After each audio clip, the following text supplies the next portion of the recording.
Yes, Charles Darwin spoke much about the natural world. That's true. And with some depth of insight in his investigation of the world, he came, the natural world, he came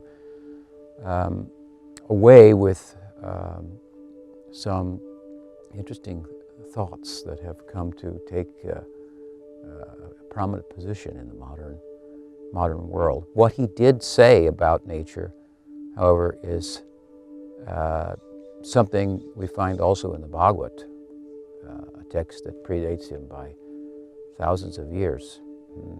There's a nice statement there, Jivo jivasya jivanam. One living being is food for another. It is another way of saying that the survival of the fittest is more or less what goes on in nature. But of course the Bhagavad doesn't end there. While accurately assessing the nature of the natural world, a struggle where living beings identify, as I said, locally rather than universally, with likes and dislikes, happies and sads, making fences, creating artificial differences and so forth, distancing themselves from one another, and so on. They struggle. We struggle with one another. One living being is food for another. There we are hunters, and we are being hunted. So it's not a friendly environment, so to speak.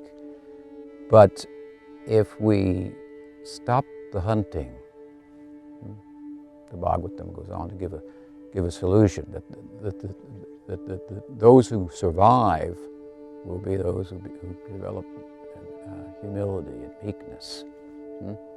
Survival of the, not the weakest, but the strongest, but the strength comes in humility, patience, tolerance, and so forth. And that can only come to the extent that we move away from the enjoying and the exploiting spirit. As much as we rise above our identification with matter, seeing it as something to exploit for ourselves, as much as we become free, really, from the struggle for existence. It's an illusory struggle. The identity that we struggle to maintain is not maintainable. It's not sustainable. We want sustainability in the full sense of the term. We have to draw upon that ground of being, that we are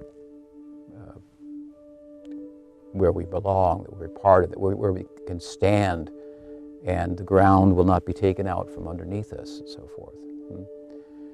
So, of course, Darwinian evolution is a big topic and interesting and so forth.